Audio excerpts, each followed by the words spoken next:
I heard So, recording in progress. We're good. perfect. Welcome, everybody. I'm Julianne Varga, and I'm Roadmap Writers Director of the Top Tier Programs. I have with me today Ellie Cohen from CAA. Ellie, would you like to introduce yourself, give people just a little bit of info about yourself and an interesting fun fact? Yes. So my name is Allie Cohen. I am currently an agent in the TV scripted department at CAA, where I've been for about 4.5 years. And a fun fact about me is that in high school, my mom won a competition, and my whole family was in an IHOP commercial. So There you go. if you The look things up that we can now Google after the session. fruit, you have to look up fruit and streusel crepes.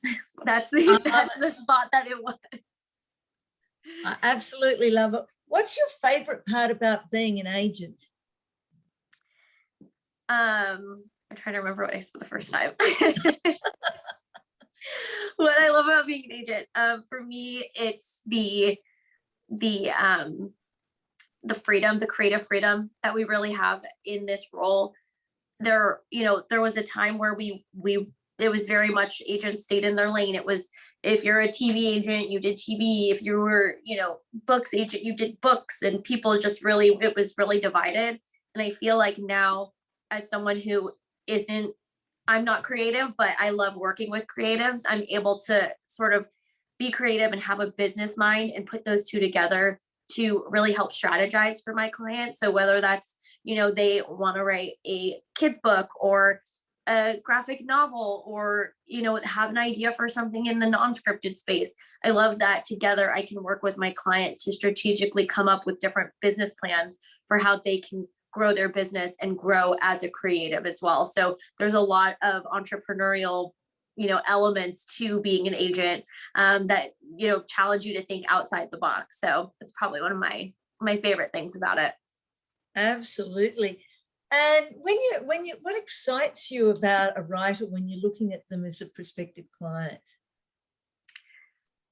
So a few things. I'm going to get all my answers confused. That's from all right. the last There's no right answer. I feel like everyone's sitting there being like, oh, she didn't say that before. Surprise us, Sally. Things that excite me about writers. The first being just because I oh my God, someone found the commercial. Oh, that's so funny. You're famous now. The IHOP. I love it. That's so funny. No, one of the things I look for first and foremost is the material, because at the end of the day, like that's the first thing I read. We're working with writers. I need to respond to the material.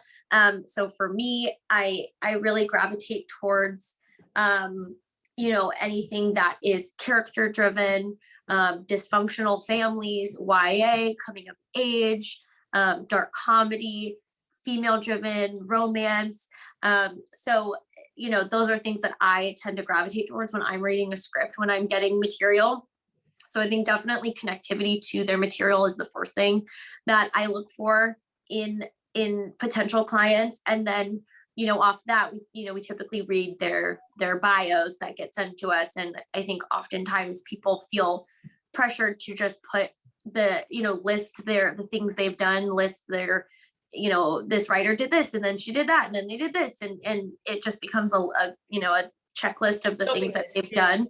Yeah, shopping list. Thank you. And like, I love knowing those personal, like quirky things about people and getting a better sense of who you are, even, if it's a fun fact, or, all the way to like, they had this experience in life, they did this.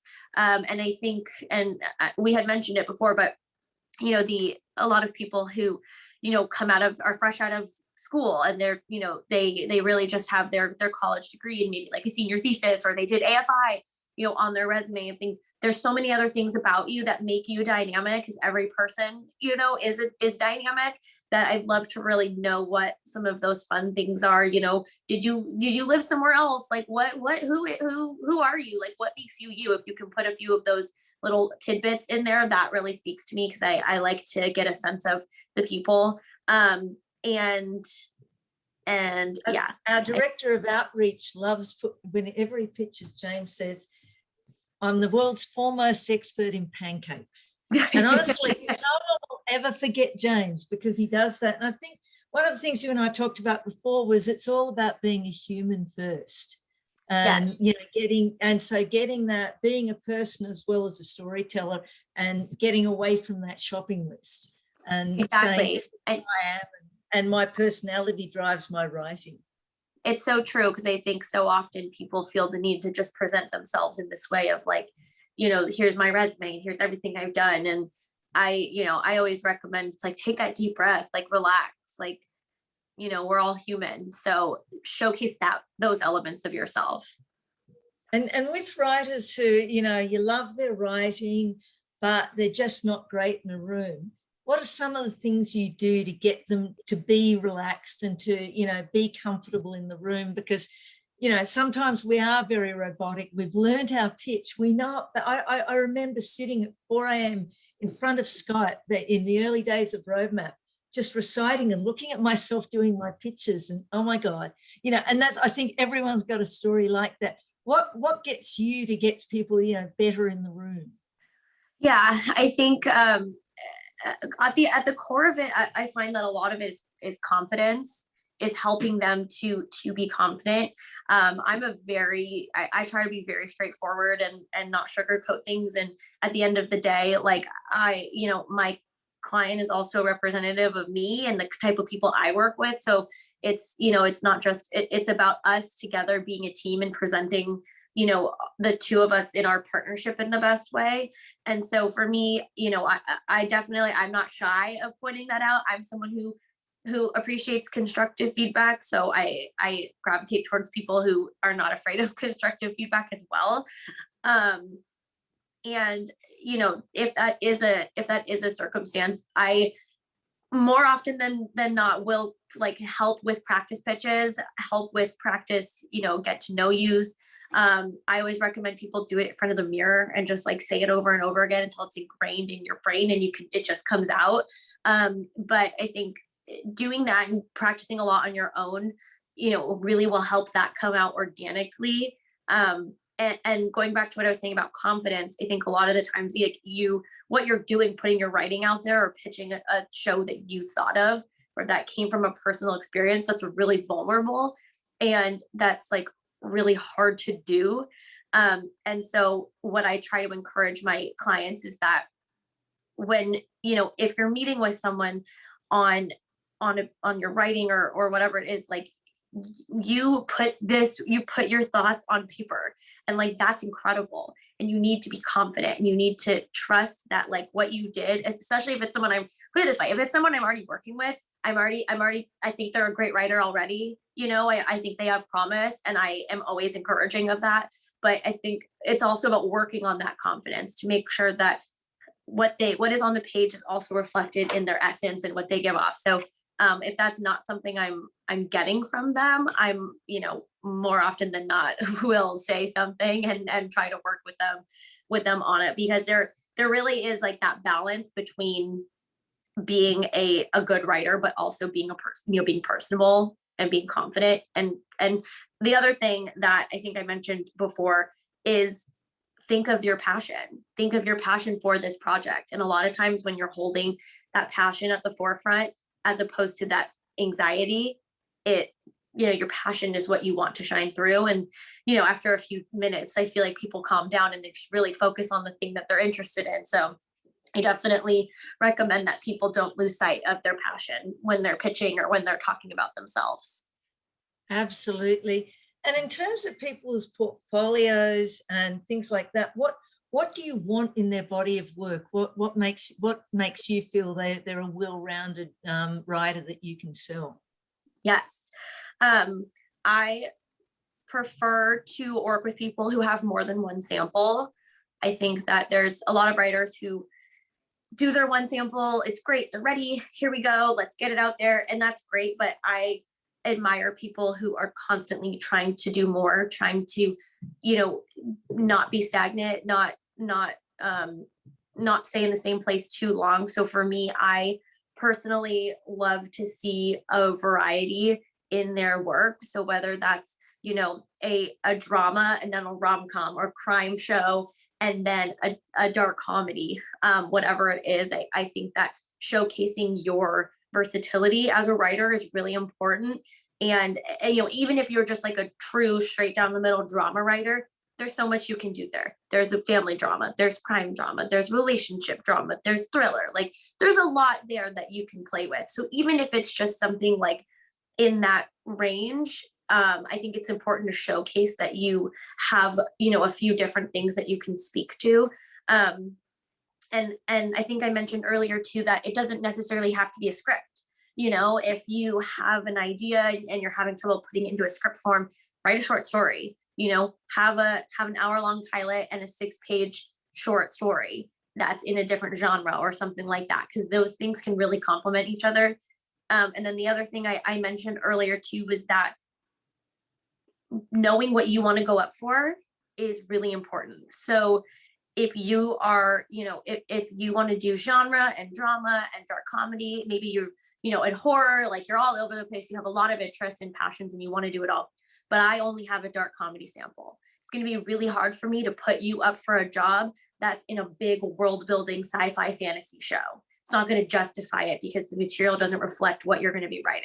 So the other thing I'll say is, you know, I do think it's important to have, you know, at the end of the day, something character focused, because that's how we all relate as people to material. But if you are someone who wants to be considered for a multicam, write a multicam sitcom. Like just have, or you know, have a sample. If you're going to want to go up for a dark comedy, have a dark comedy, because it's really hard for us as reps to sell you as the right person for this project if we don't have the material to back it up. Absolutely, absolutely. And what are some of the things that you want to know, want a writer to know when a rep's considering them? What's the inside goss on what happens behind the scenes? Yes. So this one I'm particularly like passionate in talking about, because I think that, you know, this is an industry where you're told no a lot. And I think oftentimes getting told no is discouraging for anybody. And what I want writers to know is that there's so much more that goes into taking on a client than they might realize, especially at a big company like a CAA. You know, there's a lot of internal politics that go into taking on writers. For someone like myself who is emerging, you know, as an agent, it's important for me to not only be finding new fresh voices, but also getting an understanding at this level in my career, how to work with showrunners, how to work with high-end talent producers. And so I need to make sure that my bandwidth is sort of separated into those different areas where I have some focus on helping out internal clients that we already rep. How can I be more additive to those teams? How can I gain a better understanding of how to represent a showrunner or a mid to upper level writer or someone who has an entire production company? So it's important for me in my level in my career to make sure that I'm learning that, while at the same time I'm looking for next generation of voices. And the point of that is so when I find my voices now in 20 years, I'll know how to grow their career. I'll know how to manage their business as a showrunner, as a producer. So I think what's hard about that is, yes, there are times I get scripts and I'm like, wow, I really love this. This writer's really talented, but I don't have the bandwidth to take them on.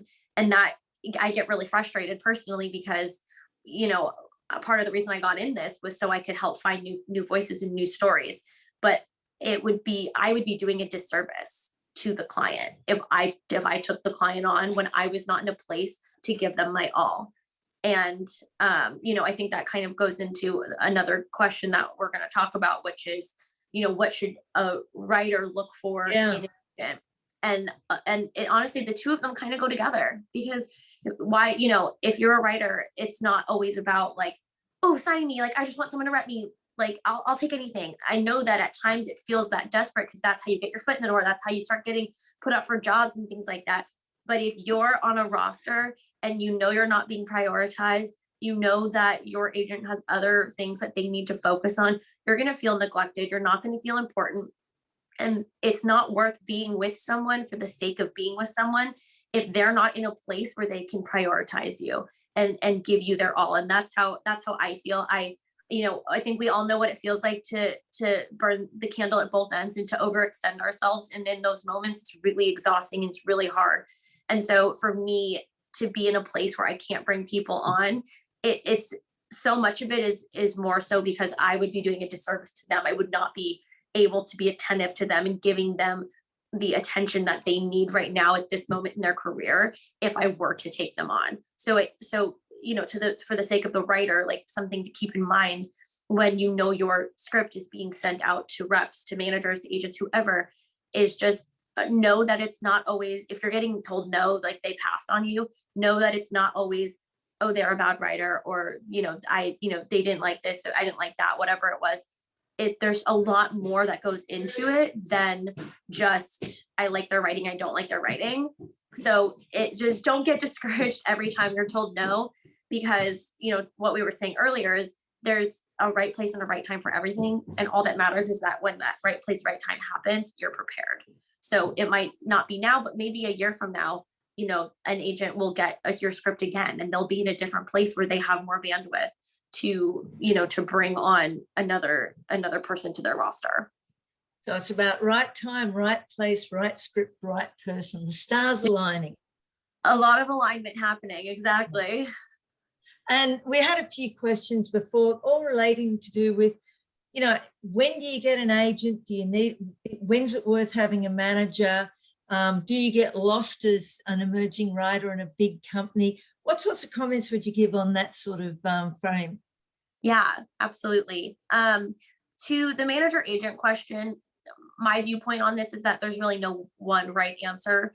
I think if you're emerging and you connect with a manager first, or they find you on whichever world it is that you're, however you guys get connected, then great. And the same thing goes for an agent. I have some writers who I represent who don't have managers, and I will say that for those people, I tend to be more managerial with them. I tend to do more calls frequently. I tend to be more involved in their life. Which is for me something I personally love doing. I have been told I conduct myself a little too much like a manager because I am so involved with my clients, but that's something that's really important to me.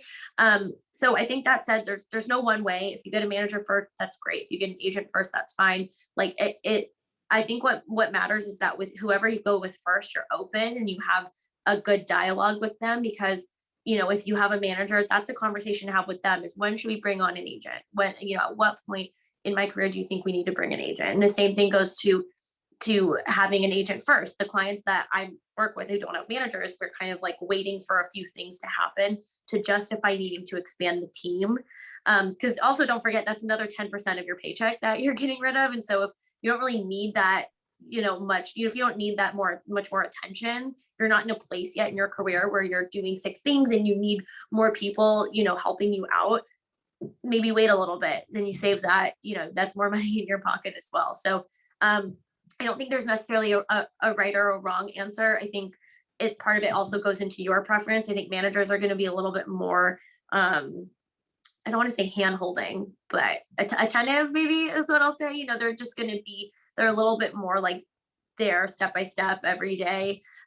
Whereas agents just tend to not be as hands-on. Again, that's a generalization for agents. I tend to be very hands-on, but it just depends on who you connect with, who you're working with. But long story short, I don't really think there's like a right or wrong answer here. And Fair then enough. there was a second question that I forgot. Oh, being a big fish, being a little fish in a big pond. A little fish in a big pond. Yeah. What's the risk of it as an emerging writer sort of ending disappearing in a large agency? Yeah. So there's pros and cons to both. I would say the pros and cons of being at a big agency. The pros are that we typically work on teams. So at any given time, there's usually 2 to 3 to 4 people who will keep you in mind for things, will have your name on their roster. So when projects are coming in, they'll be able to consider you for them. And, I think along with that, another positive is just the information that we have with each other, because there's 60, 70 of us in our department. And that means we are each getting our own tidbits of information and sharing it with each other. So you are more likely to get opportunities that you might not get at a smaller agency that doesn't have the same networking abilities that a big company does. But that said, there is that, like I won't not say that you'll be a number on someone's list. I mean, I think I referenced it before, but there's some clients or some agents who literally have like 200 or 300 clients. And I think that's where I go into bandwidth. Like, I'm not going to take somebody on who I can't handle taking on. My roster is going to grow my entire career. You know what I mean? It's always going to be growing. And part of the way that I make more room to have more people is by getting my clients jobs, because once I get someone a job, they're off for 5 or 6 months. And then I have room to help somebody else. And then that's sort of how the cycle works. So I think that, knowing that you're going to, at an agency, you'll be at a place that, yes, there's a lot of people, but a lot of people also means a lot of connectivity. It means you have more connectivity to producers for your projects, connectivity to showrunners, who could supervise you on a project. I think the flip side of being at a management company is you're going to have that more personalized experience. Not, and the other thing too is like there's a lot of management companies that are these big networks. You go to a 3 Arts, Echo Lake, writ large, like whatever it is, there's a lot of these management companies that like have a good amount of people there, and because of that, they're also going to have their own networks. But I think more so if you're going with like a startup manager, and it's just them and one other person, it's going to be a little bit trickier because they're not going to have as big of a network pool and a relationship pool. On the other hand, a manager who's just getting started is also going to be hustling a lot for you.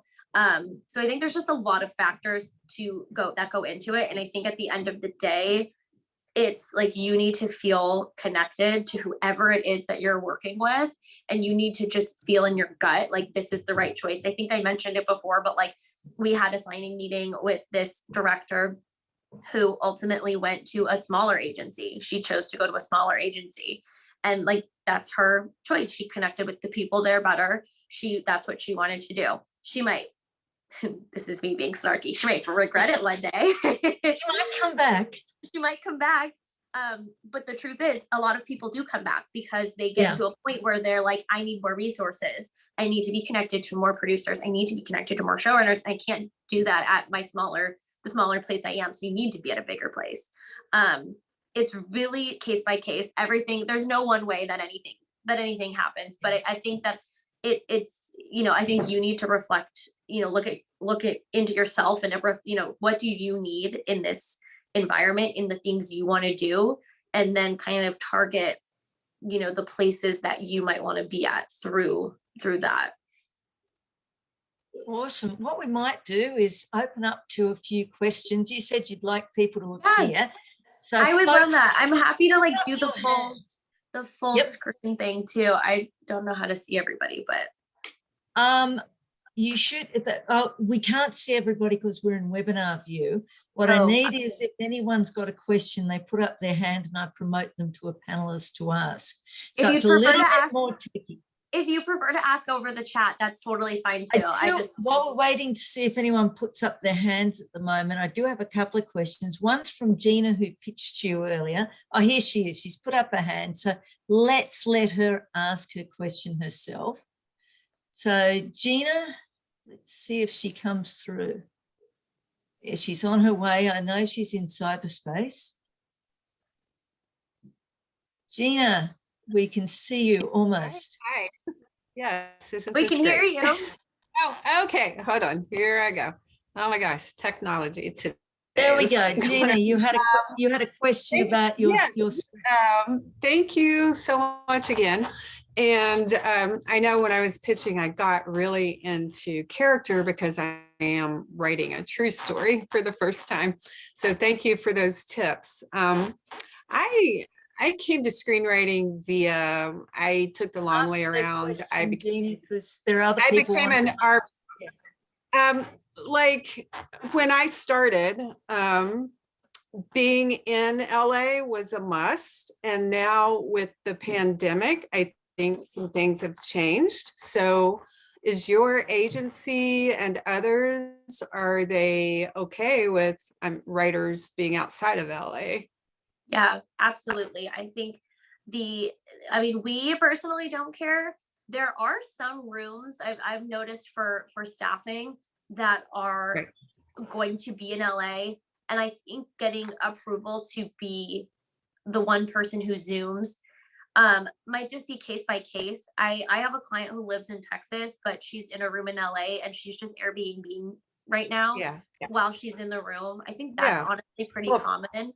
Actually, my daughter lives in LA now, so she's a filmmaker. So, but I just like I can go to LA now, but I just don't think you wondered. need yeah, I don't think you need to live here anymore. I think that that's going to change a lot. I don't think people Yeah. are going to care as long as the work is there. Okay. All right. Thank you. Of Thanks, course. Gina. Next up, I've got a question from Rama. Hi, thank you so much for your time. Really enjoyed, getting to know about you and your process. So my question is, I know you talked about kind of growing your roster as you go and all that, right? So as an unrepped writers in general, as we all try to break in, how do we get attention from, agents and managers like you, right? For example, do you go out and do you look at short film festivals? Do you look at contest placements, or do you just do referrals or queries? Or I know CA is very big, so querying is kind of hard, but Yeah, no, this is a great question. The one thing I will say is we're not allowed to accept cold emails. So if any of Okay. you have ever cold emailed an agent at CAA and said, I'm a writer and I have this script and that script, we are legally not allowed to do that. I have to delete it. So if you've ever emailed me, I'm really sorry for not answering. haven't, so it's have good. to delete it. But then that's just for legal reasons. So the main way that I would say new clients come in is referral based. And that's why these programs, are really helpful, because Joey always is sending me writers. And that is considered a referral. And that's a way that we are legally allowed to take on writers. I think beyond that, really utilize social media. I mean, I try to be active on writer Twitter. We had a question. What is your Twitter handle? Someone asked. I saw that. I know. Well, it's Ali Janae, JANAE _ I think. I honestly haven't been on in a while, and but I know that writer Twitter is an insane community, insane in the best way possible. And it's truly one of the clients I rep got staffed from writer Twitter because she reached out to a showrunner and he read her script and he met with her and really loved her and took a liking to her and thank you. My dog's face. I'm very big on my dogs. So, don't be afraid of writer Twitter. That is a huge network. There's some other agents at CA who I know are really big on it and actually I get involved and talk to people. I don't do that as much. I've DM'd people on Instagram before if I've come across something I thought was cool. I've reached out to them there. And I think that writer Twitter, I just meant the network of writers that are on Twitter. There's a huge community of writers that are just all on Twitter together. And I didn't even realize it was a thing, but there's a huge world there. But yeah, and the other way is festivals. I mean, I personally am not as much in festivals because they tend to just be a little bit more feature forward, and I only do TV. That's also just a good way though to get feature people, if that's what you want to do, to get them on your on your radar. Script competitions as well, that definitely I've had things cross my desk there. And if any of you are working for a writer, if you're a showrunner assistant, a writer's PA, you have a friend who's a writer who's repped at CAA or another agency, the amount of times that people send scripts to their agent passing it along for a friend, we get those all the time as well. So I think at that stage of getting your writing in front of someone, in front of a rep, again, we don't know if it's going to be the right person for you, but utilizing any method that you can to connect people or to get connected to someone who can know someone is going to be really helpful. But there's a lot of different ways. It's just the one thing we really can't take in is a cold email. Perfect. Thank you. Thank you so much. Thanks, Ali. Of course. Next up is Crystal. Hi, Allie again. Hello again. Quick question. I've always been told that do not approach an agent or don't even consider an agent until you have a very hefty resume. Even if you have writer room experience, if you're just like been on a staff writer for like one show, that's still not enough for an agent. That may be for a manager, but from my understanding by law, managers are not supposed to get you jobs. The agents are supposed to get you jobs. So what is your take on that? When do you feel someone should reach out for an agent? Like if you've just been on one show, like I've been on one show, but is that enough to say, Yeah. hey, agent, I'm interested in, possibly being rep by an agent? Or when does it get to a point where you say, you know what, you're not ready yet because you don't have any credits? Like, what's your opinion on that? Yeah. I think I probably will have a different opinion on this than other people. I think this is going to be a person to person thing. Okay. I don't doubt, like, I'm sure there are agents who will say, like, I'm only going to work with people who have staffed before. I'm only going to work with people who have at least 3 rooms, or I'm only going to sign people who are already at mid-level. That definitely, there are people like that. I am not like that as much because I prefer, like, to what we were talking about earlier, human connection. Like, I prefer to like really want to work with the person no matter what level they're at. I will say though, as I've advanced in my career, it has been more complicated to work with people who have not yet staffed, because getting that first staffing job is so hard. And that's why what I mentioned earlier about loving hustlers, almost every writer gets their first staffing gig themselves. Like the majority of my clients who have staffed on the show did it themselves. I did not help them. And that's because they came to me after they were staffed, or we were working together and they were like, my friend submitted my script to this guy and I got a meeting and I'm staffed. And it's like, great. Like, and that's really common. Like it is harder for us to work with, I'll say. There's also less opportunity at the lower level than there is at the middle upper level. So that adds a layer of complication, and also gives us another reason to be like, maybe we should wait until they are a mid-level so we can have more opportunities for them. Okay. So I think in the past, that's why people would say that. However, in terms of the way that things are developing, there was a time where developing shows, it was only for the highest level, people who have staffed for years. Those were the only people that could get shows made. And now we're in a world where Jordan, like, what's her face, the creator of Dollface, Jordan Weissman, like that. Like, she was 24 when she sold that script. They got a showrunner attached, and that became Dollface. And I think we're at a point now with both streaming and the potential there, but also the realization that our industry historically has been very white skewing and very male skewing, and the desire to get a diversified slate of content is really, really opening up for people of any level. And so because of that, I find that people are more open to working with lower level writers who haven't staffed, because there's other things to bring to the table other than just staffing. And like, I have writers who are lower level who have shows in development set up at different networks and different studios. And that's because people don't care as much anymore. It's not about, now it's more about the story and the creator than it is about just like being at a certain level. So I think to your question, yes, years ago, it probably would have been like that. I think the way we are now, it doesn't matter as much. I think the whole package, meaning like you as a writer, what you bring as a person, like I think all of that together is like what will help justify whether an agent wants to bring you on or You give me hope. Thank you. not. Of course. Thanks so much, Crystal. Next question is from Rob. Hi, Ellie. So I wanted to pick up on the question that was about working with people, virtually and from at a distance. For instance, I'm here in Duluth, Minnesota right now, and where it's about 4 above. Oh my God. Yeah, well, sounds that's so awful. yeah, that's winter though. That's what we expect here. I'm from Arizona, so that sounds truly miserable for me. Oh, okay, all right. Well, it's okay. I applaud you. I applaud you. you get used to things, you get used to things. But thank you. So I wanted to talk a little bit about working remotely, and if you're in Arizona, you must be doing a little bit of that right now.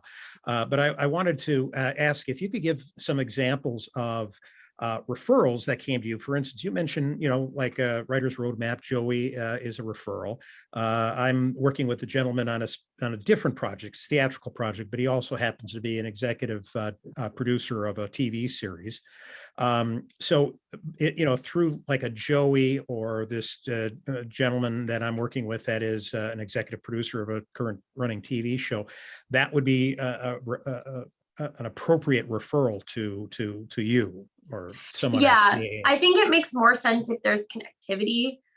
So like I would probably be more inclined to read something that came from a trusted producer that I know, or something versus a producer I don't know who's just cold emailing me, and I'm just being fully transparent with you. Yep.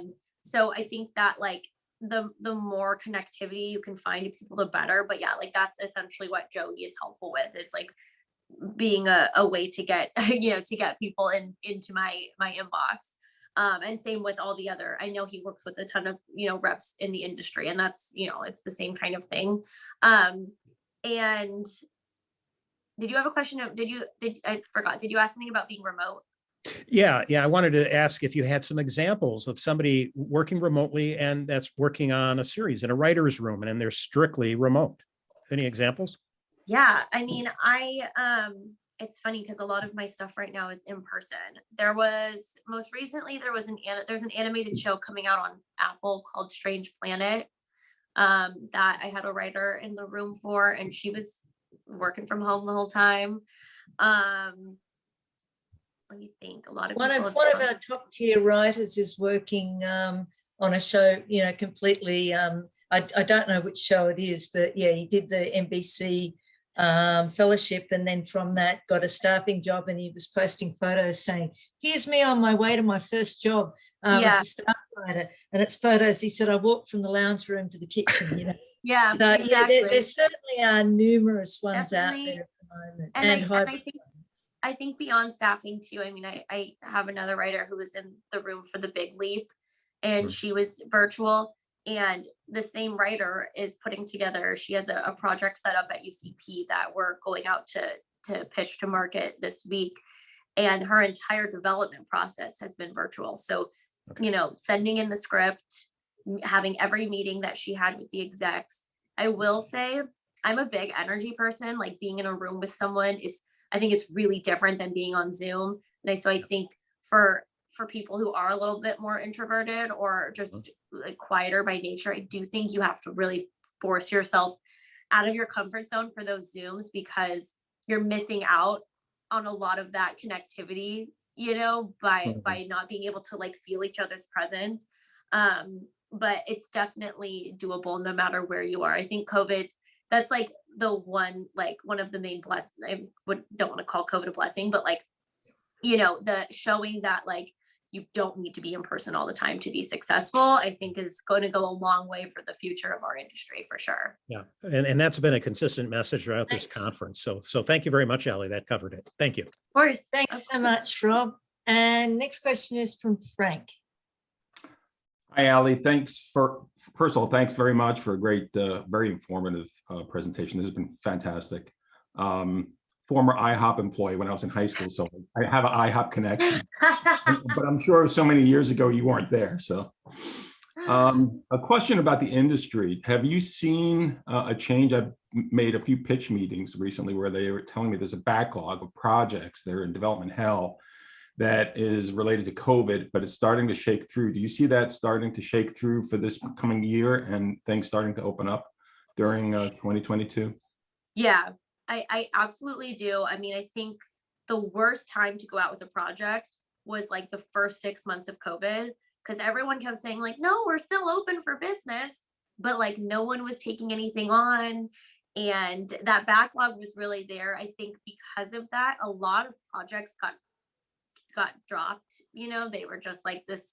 I think people took on a lot more development because they thought they had more time to develop, and then more things also got dropped that they weren't going to spend the time producing and putting at risk, all the risks of COVID, especially, a year and a half ago before the vaccine and what that meant for productions. I do feel like there's more movement now. I also think though that like the places that buy more are always going to buy more, and the places that are selective are always going to be selective. And like I look at, I look at it in terms of like the shows that are coming out. Like Amazon drops like maybe like I don't know the exact number. It's like one show a week, and Netflix is like, here's our 4 shows premiering this week. It's like Netflix just buys so much more than Amazon does. So they're going to be pushing things through their pipeline faster. And Amazon is like really slow. And maybe you say considerate, maybe someone will say picky. I don't know. But like, I think a lot of it too is the individual buyer and like how frequent they want to put content out. But overall, yeah, it's been really slow. I see it with staffing too. It's been really hard for staffing opportunities during COVID. I feel like that's opened up a little bit because that pipeline is moving. But yeah, that's exactly right. And what sucks is that now I'm at a point where with some people, I can't tell if it's just an excuse to like move slowly on some production. And I'm like, just give me an answer. Like, I'd rather just know, but overall, I think that the general consensus is that there's been a backlog, and it's starting to move forward this year. And hopefully by summer too. I think like summer going into next year, because I think Omicron slowed people down a little bit more than they anticipated. Awesome. Thank you very much. Of course. Thanks so much, Frank. And thank you for this. This has been so fun. thank you so much for your time, Ali. I think everybody has been utterly blown away with your generosity of time and advice. And, I think I can speak for everybody. They're all wanting you to sign them, just putting it out. Their little hearts are there, and one person said, oh, so you missed the recording where Ali agreed to sign us all. But literally, your generosity of spirit just shines through, and, we're all the richer for having spent time with you today. Oh, thank you so much. That's so meaningful. And look, I applaud everything that, you guys are doing. Again, that's why I couldn't be creative. I was like, I need more structure than that. I need the routine. But I think that it's again, I can't stress enough, and I know it's cheesy. I know it's oversaid and overdone, but like being prepared for when the right place and right time like really aligns, I think is what makes all the difference. And not being afraid of constructive feedback, and trying to mingle and meet everyone you possibly can. It's a hard industry to navigate for anyone, from the creative and the business side of things. So it's just, keeping with it, keep trying, keep hustling, persevere, and be proactive. And that alignment will hopefully come. So I applaud you all, because I know that, being a creative and wanting your visions up on screen, I know it's not easy from any of our sides. So keep doing what you guys are doing. Keep writing the stories. We need that in order for us to do our jobs. And yeah, this was so fun. Thanks for letting me just like talk to you for 2 hours. Oh, it's just fabulous. You saved my bacon today. So, I'm very happy. Okay.